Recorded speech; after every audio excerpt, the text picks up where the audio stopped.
Hi friends, let's learn कहानी लेखन। नीचे दिए गए शब्दों का प्रयोग करते हुए कहानी लेखन कीजिए। हमारे पास शब्द हैं किसान, दो बेटे, आलसी, बीमार, ज़मीन, धन, खजाना, खुदाई, बीज, फसल, परिश्रम। हमें इन सब शब्दों को लेते हुए एक कहानी लिखनी है। ये क्लास 2 की हॉलीडे होमवर्क का एक क्वेश्चन है, तो सोचा मैंने कि मैं आप लोग के साथ इसे शेयर करती हूँ।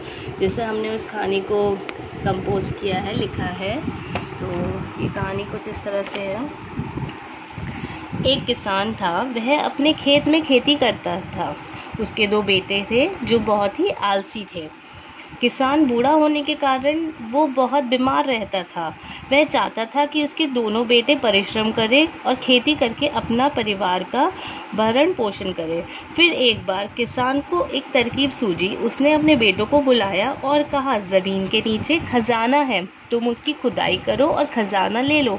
बेटों ने यह सुनते ही खुदाई करने चले गए, लेकिन खुदाई के बाद भी खजाना नहीं मिला। वह घर आए और किसान को यह सब बताया। फिर किसान ने कहा, जब खुदाई कर ही दी है तो बीज भी डाल दो और खेत में समय समय पर उसकी देखरेख भी करो, तुम्हें अवश्य ही खजाना मिलेगा। दोनों ही बेटों ने ठीक वैसे ही किया। खूब मेहनत की और फिर एक दिन फसल तैयार हो गई। उसे काटा और बाजार में ले जाकर बेचा और उससे उन्हें खूब अच्छा धन मिला।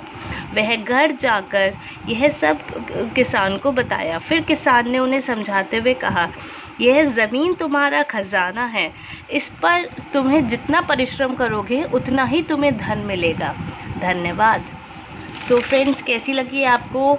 अकॉर्डिंगली ये जो हमारे को वर्ड्स दे रखे थे, इसके अकॉर्डिंग जो हमने स्टोरी बनाई है, इस पे हमने सब शब्दों का इस्तेमाल किया। किसान, दो बेटे, आलसी, बीमार, ज़मीन, धन, खजाना, खुदाई, बीज, फसल।